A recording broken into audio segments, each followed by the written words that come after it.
5 minutes avec Jésus sacrement. Au nom du Père, et du Fils, et du Saint-Esprit. Amen. Mon Jésus au Saint-Sacrement, mon doux amour et ma consolation, qui t'aimerait tant qu'il mourrait d'amour pour toi. Béni et loué soit Jésus dans le très saint sacrement de l'autel. Qu'il soit à jamais béni, loué et adoré. Béni et loué soit Jésus dans le très saint sacrement de l'autel. Qu'il soit à jamais béni, loué et adoré. Béni et loué soit Jésus dans le très saint sacrement de l'autel. Qu'il soit à jamais béni, loué et adoré. Cher Jésus, prisonnier d'amour, abandonné dans tant de tabernacles et oublié. Le bon Jésus qui continue de désirer ardemment notre visite et demande un geste d'amour de l'humanité. Seigneur du tabernacle, augmente ma foi. Seigneur de la miséricorde, rends-moi miséricordieux. Seigneur de la vérité, guide mes pas sur le chemin du bien.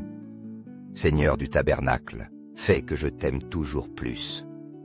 Chaque jour, nous prenons des décisions qui façonnent notre chemin et notre destin. Certaines sont petites, d'autres déterminent le cours de notre vie. Mais il y a un choix fondamental qui définit tout le reste, qui nous servons, en qui nous mettons notre confiance. Josué l'a exprimé avec courage devant le peuple d'Israël. Mais si vous ne trouvez pas bon de servir le Seigneur, choisissez aujourd'hui qui vous voulez servir. Quant à moi et à ma famille, nous servirons le Seigneur. Josué 24, 15. Cet engagement de Josué nous rappelle que notre foi ne peut être tiède ou indécise. De même, dans l'Évangile, Jésus nous enseigne à faire confiance à la providence de Dieu en tout temps. Lors de la multiplication des pains et des poissons, ses disciples ont fait face à une épreuve de foi. Devant la foule affamée, ils n'ont vu que la pénurie. Philippe s'est inquiété du manque d'argent. André a douté du peu qu'il y avait, mais Jésus n'a pas regardé le manque, mais l'opportunité de montrer la puissance du Père. Avec 5 pains et 2 poissons, Jésus a nourri plus de 5000 personnes. Son miracle nous enseigne que lorsque nous décidons de faire pleinement confiance à Dieu, il s'occupe du reste. Josué a mis le peuple au défi de choisir qui servir, et Jésus nous met au défi de croire en l'abondance de Dieu, même lorsque nos yeux ne voient que le peu que nous avons. Il nous rappelle également que notre foi doit se refléter dans nos actions. Josué n'a pas seulement parlé de servir Dieu, mais il a pris la ferme décision de le faire avec sa maison. De la même manière, Jésus nous montre que la foi n'est pas seulement des paroles, mais des actes de confiance et d'abandon. Ce passage est un appel à décider qui nous servons. Nous pouvons vivre dans la peur et ne dépendre que de nos propres forces, ou nous pouvons faire confiance à Dieu, en lui remettant tout ce que nous sommes et tout ce que nous avons. Tout comme ce jeune garçon a offert sans crainte son humble repas, nous devons, nous aussi, lui remettre notre vie, nos ressources et nos décisions au Seigneur, en déclarant avec certitude, « Moi et ma maison, nous servirons le Seigneur. » Seigneur Jésus, je t'offre le peu que j'ai, mon temps, mes talents et mes efforts, sachant qu'entre tes mains, tout se multiplie. Aide-moi à faire confiance à ta providence, à ne pas craindre lorsque mes ressources semblent limitées, et à me souvenir toujours que c'est toi qui pourvois avec générosité. Apprends-moi à être comme ce jeune garçon qui a donné ce qu'il avait avec foi, et à partager avec les autres, confiant que dans ton amour, nous ne manquerons jamais de rien. Amen. Quand Dieu agit dans notre vie, quand il nous bénit et nous montre sa puissance, notre réponse doit être la louange. Nous ne pouvons pas rester silencieux quand nous avons fait l'expérience de sa fidélité. Comme l'a dit Déborah dans son chant de victoire. Écoutez, roi. Prêtez l'oreille, princesse. Je chanterai au Seigneur, je psalmodierai au Seigneur, le Dieu d'Israël. Juge 5, 3. Ces mots, reflètent une vérité profonde. Dieu est digne de notre adoration. Nous voyons la même chose dans le miracle de la multiplication des pains et des poissons. Quand une foule affamée entourait Jésus, ses disciples ne voyaient que pénurie et inquiétude. Philippe pensait au manque d'argent, André doutait du peu qu'ils avaient. Mais Jésus, au lieu de se concentrer sur la pénurie, a levé les yeux vers le ciel, a rendu grâce et a béni les pains et les poissons.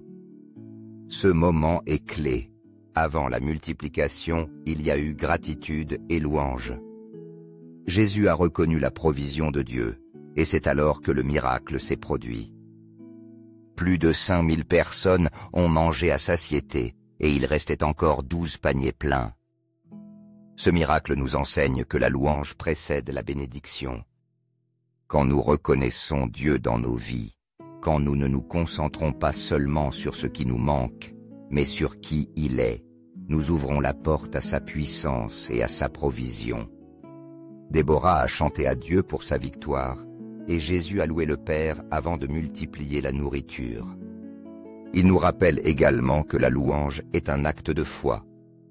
Nous n'adorons pas seulement quand tout va bien, mais aussi dans la difficulté, confiant que Dieu pourvoira. Tout comme ce jeune garçon qui a donné sa nourriture avec générosité, nous devons donner notre vie avec gratitude, sachant que Dieu fera des merveilles avec ce que nous mettons entre ses mains. Ce passage est une invitation à louer Dieu en tout temps. Dans la pénurie et dans l'abondance, dans la lutte et dans la victoire, notre réponse doit toujours être « Je chanterai au Seigneur, je psalmodierai au Dieu d'Israël ». Car lorsque nous reconnaissons sa grandeur, sa puissance se manifeste et sa bénédiction se répand sur nous de manière surabondante. Accorde-moi la foi de dépendre toujours de tes soins aimants. Dans les cieux et sur la terre, que soit à jamais loué le cœur aimant de Jésus au Saint-Sacrement. Louons et rendons grâce à chaque instant et à chaque moment au très saint et très divin sacrement. Béni soit le Sacré-Cœur de Jésus dans le très saint sacrement.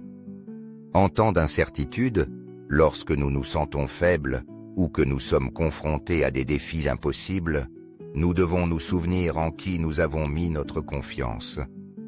La prière d'Anne nous donne une déclaration puissante sur la grandeur de Dieu.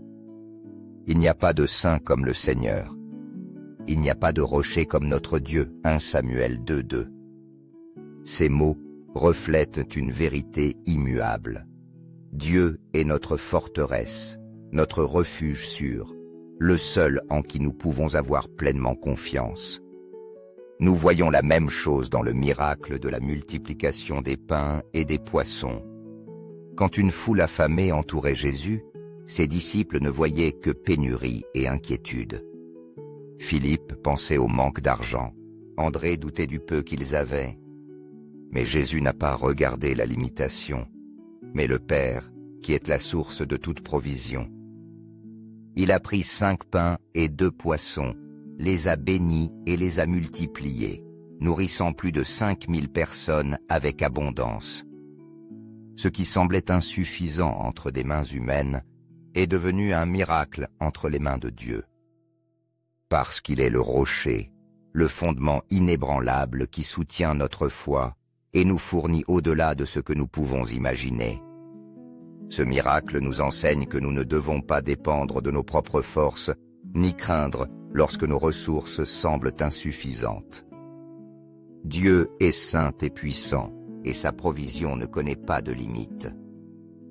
Il n'y a personne comme lui, personne qui puisse nous soutenir et multiplier ce que nous avons comme le fait notre Seigneur. Il nous rappelle également que la confiance en Dieu transforme le peu en abondance. Anne a crié dans la prière et a vu la réponse de Dieu avec un fils qui est devenu prophète. Jésus a rendu grâce et a vu la multiplication des pains et des poissons. De même, lorsque nous lui faisons confiance, notre foi est fortifiée et sa puissance se manifeste dans nos vies. Ce passage nous invite à nous souvenir qu'il n'y a pas de rocher comme notre Dieu. quand tout semble incertain, quand nous sentons que ce que nous avons n'est pas suffisant, nous devons lever les yeux et faire confiance à sa fidélité. Car lorsque nous mettons le peu que nous avons entre ses mains, il le transforme en une bénédiction débordante, nous montrant qu'il n'y a pas d'autre Dieu comme lui. Cœur de Jésus, j'ai confiance en toi. Cœur de Jésus, brûlant d'amour pour nous, embrase notre cœur de ton amour. Seigneur, allume en moi le désir de te recevoir fréquemment dans l'Eucharistie, afin que je sois transformé en ton amour et que ma vie soit un témoignage de ta grâce. Cœur de Jésus, convertis les pauvres pécheurs. Cœur de Jésus, enflammé de notre amour, enflamme notre cœur de ton amour. Cœur de Jésus, que je t'aime et te fasse aimer. Cœur divin de Jésus, convertis les pécheurs, sauve les mourants, libère les âmes saintes du purgatoire. Cœur eucharistique de Jésus, augmente en nous la foi, l'espérance et la charité. Cœur sacré de Jésus, aie pitié de nous. Doux cœur de Jésus, sois mon amour. Doux cœur de Jésus, aie pitié de nous et de nos frères errants. Doux cœur de mon Jésus, fais que je t'aime toujours plus. Gloire, amour et gratitude au sacré cœur de Jésus. Ô cœur d'amour, je mets toute ma confiance en toi, car je crains tout de ma faiblesse, mais j'espère tout de ta bonté. Sacré cœur de Jésus, aie pitié de nous. Sacré cœur de Jésus, réconforté dans ton agonie par un ange, réconforte-nous dans notre agonie. Sacré cœur de Jésus, je crois en ton amour pour moi. Sacré cœur de Jésus, protège nos familles. Sacré cœur de Jésus, sois connu, sois aimé, sois imité. Sacré cœur de Jésus, que ton règne vienne à nous. Sacré cœur de Jésus, je me donne à toi par Marie. Que le sacré cœur de Jésus soit aimé partout. Tout pour toi, cœur sacré de Jésus. Cœur très doux de Marie, prépare-leur un chemin sûr. Doux cœur de Marie, sois le salut de mon âme. Doux cœur de Marie, sois mon salut. Ô Dieu qui, dans cet admirable sacrement, nous a laissé le mémorial de ta passion, accorde-nous de vénérer de telle manière les mystères de ton corps et de ton sang, que nous expérimentions continuellement en nous les fruits de ta rédemption. Toi qui vis et règnes pour les siècles des siècles. Amen. Dans les cieux et sur la terre, que soit à jamais loué le cœur aimant de Jésus au Saint-Sacrement. Loué soit le très saint sacrement de l'autel, dans les cieux, sur la terre et en tout lieu. Seigneur Jésus, je me présente devant toi tel que je suis. Je te demande pardon pour mes péchés. Je m'en repens pour ta bonté. Pardonne-moi. En ton nom, je pardonne à tous ceux qui m'ont offensé. Je renonce à Satan, aux esprits maléfiques et à toutes leurs œuvres. Je me donne entièrement à toi de tout mon être. Seigneur Jésus, maintenant et toujours, je t'invite à entrer dans ma vie. Je t'accepte comme mon Seigneur, Dieu et Sauveur. Souvent, nous sommes confrontés à des défis qui semblent impossibles, à des problèmes qui nous dépassent, à des situations dans lesquelles nous avons l'impression de ne pas avoir assez de force pour vaincre. Mais la foi nous rappelle que la victoire ne dépend pas de nos forces, mais de la puissance de Dieu. C'est ce qu'a déclaré David lorsqu'il a affronté Goliath. Tu viens contre moi avec l'épée, la lance et le javelot. Mais moi, je viens contre toi au nom du Seigneur Tout-Puissant, le Dieu des armées d'Israël que tu as défié. 1 Samuel 17, 45. David n'avait pas d'armes puissantes, ni l'expérience d'un guerrier, mais il avait quelque chose de beaucoup plus grand, la confiance en Dieu. Nous voyons la même chose dans le miracle de la multiplication des pains et des poissons. Une grande foule suivait Jésus, et quand l'heure du repas est arrivée, les disciples n'ont vu que la pénurie. Philippe s'est inquiété du manque d'argent, André a douté du peu qu'ils avaient. Mais Jésus, au lieu de se concentrer sur la limitation, a pris les 5 pains et les 2 poissons, les a bénis et les a multipliés, nourrissant plus de 5000 personnes. Ce miracle nous enseigne que peu importe l'ampleur du défi, ni la petitesse de nos sentiments. Ce que nous avons peut sembler insignifiant, comme la fronde et les pierres de David face aux géants, ou les quelques pains et poissons face à la foule. Mais quand nous le mettons entre les mains de Dieu, il le transforme en victoire et en abondance. Il nous rappelle également que nous ne menons pas nos batailles seuls. David savait que sa force ne venait pas de lui-même, mais du Seigneur. Jésus n'a pas vu la pénurie, mais la provision du Père. De la même manière, lorsque nous sommes confrontés à des difficultés, nous devons nous souvenir que nous ne dépendons pas de ce que nous voyons, mais de la foi en celui qui peut tout. Ce passage est une invitation à faire confiance à Dieu sans crainte. Tout comme David a affronté Goliath au nom du Seigneur, et comme Jésus a fait confiance à la provision du Père, nous devons, nous aussi, croire que Dieu combat pour nous. Quand nous mettons le peu que nous avons entre ses mains, il le transforme en quelque chose de puissant. Peu importe la taille du géant que vous affrontez, l'important est de vous souvenir que le Seigneur Tout-Puissant est avec vous, et en son nom, la victoire est assurée. Amen. Béni soit Dieu. Béni soit son saint nom. Béni soit Jésus-Christ, vrai Dieu et vrai homme. Béni soit le nom de Jésus. Béni soit son sacré cœur. Béni soit son précieux sang. Béni soit Jésus dans le très saint sacrement de l'autel. Béni soit l'Esprit Saint consolateur. Béni soit l'auguste Mère de Dieu, la très sainte Vierge Marie. Béni soit sa sainte et immaculée conception. Béni soit sa glorieuse Assomption. Béni soit le nom de Marie, Vierge et Mère. Béni soit Saint Joseph, son très chaste époux. Béni soit Dieu dans ses anges et dans ses saints. Amen.